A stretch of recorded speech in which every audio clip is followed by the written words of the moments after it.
get ready with me going to church. So, magcha-church kami mamaya guys. And parang ngayon lang ako mag-get ready with me kasi nandito kami sa bahay. Ayan, so samahan niyo ako. And while I am putting my primer lang tayo ng very light guys. Foundation. So, wait lang tayo. Just a quick foundation. And yes, habang nag-get ready with me ako.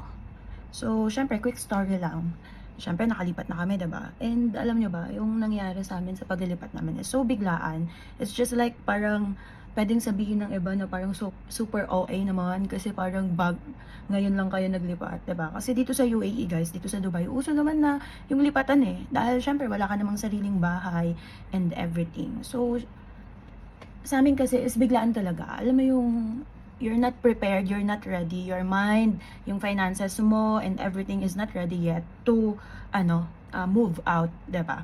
So, kung nasabihan sana kami earlier, edi okay sana na paghandaan. Pero we realize naman na parang pag will na talaga ng Lord at ang Lord nang nag-akda, sure, He will provide everything. So, sinabi sa amin ng owner na may bagong owner na, and he wants to divide yung room namin into 3, tapos gagawa na ng maraming partition, and we thought that it is not allowed, partition is not allowed dito sa UAE. But suddenly they said na kumuha sila ng permit and everything, so nakakuha sila ng permit to make a partition. To make the story short, we don't have a choice kundi maghanap ng lilipatan for that week agad-agad para before end of the month is maka-move out kami kasi ang dami talaga naming gamit. We realize na, alam mo yon, kapag kasi naiipon sa mahabang taon, marami ka talagang maiipon na gamit sa bahay, 'di ba? Especially, we have a lot of clothes pala dahil mga uniform sa church and everything, and mga gift, ganon. We are thankful for that naman. Inubos namin ng isang linggo from April 11 to April 15. Talagang hanap kami ng hanap, and viewing kami ng viewing and everything, and na-stress na talaga kami. Ang dami naming pinaplano, ang dami naming iniisip, ganyan. And then, I realized na parang, ay, bahala na ang Lord. He will provide kung kalooban niya, 'di ba? So, sabi ko kay Rodney that time na, let's just stop browsing, stop thinking, let's give our worries to God and everything. And then, parang nagbabrowse lang ako sa Facebook. Not browsing para maghanap ng bahay. Kundi tamang browse lang sa Facebook. And then, nahanap ko nga to. So, una, sobrang expensive niya. So, syempre, sabi ko, Lord, kung ito yung bigay mo sa amin. Kasi kita ko spacious, tapos unfurnished. Kasi, syempre, kailangan namin ng unfurnished dahil kompleto na nga kami sa gamit and everything. Ang dami na namin gamit. Meron na kaming washing machine, may ref kami, ganon. So, kapag pumunta kami sa furnish, pagbabayarin kami or wala nang paglalagyan. Kasi nga, furnished na siya eh. Tumawad ako, ganyan. And then, bago namin i-view, sabi ko, Lord, kung ito yung kalooban mo na titirahan namin, is papayag siya dun sa budget na meron kami. And then, yun, pumayag siya. Suddenly, bigla na lang sabi niya, okay, yun na yung last price. Tapos, ibibigay na namin. Kasi, hindi naman nila kailangan, it is not for business. They want lang for sharing. So, parang pang-anim lang kami na tao dito, ganon.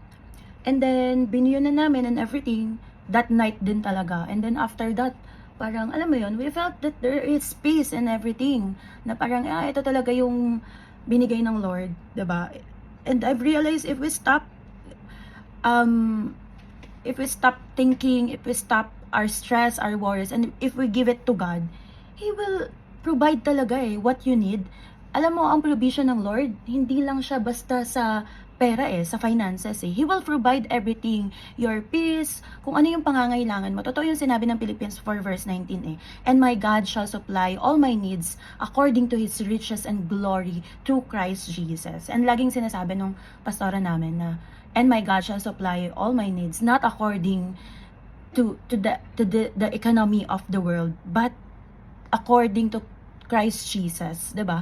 Nanggagaling talaga sa Panginoon yung provision ng lahat ng pangangailangan natin. Na doon mo talaga ma-realize na kapag sinurrender mo sa Panginoon lahat ng worries mo, lahat ng iniisip mo, mga plans and everything mo, bago mo pa ibinigay sa Panginoon, bago mo pa hiningi sa Panginoon, He is working behind the scene. Kung bago mo pa hingin, alam na niya yung pangangailangan natin. And His timing is perfect for me, and His plan are good enough para sa lahat ng pangangailangan mo.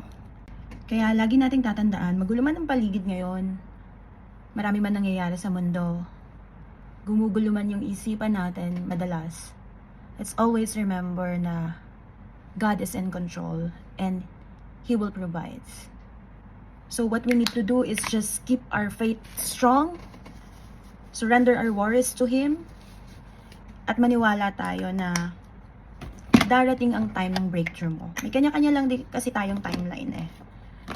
And everything will be okay because we are in God's hands.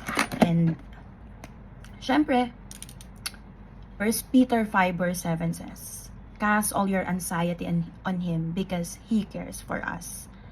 So, ibigay natin sa Lord yung mga bagay na hindi natin kaya. So, that's it. I'm done. And ayusin ko lang to. I'll be back. And yes, that's my final look. Just a soft glam, diba? Going to church. So, that's it guys. Bye. Thank you for watching. Mwah.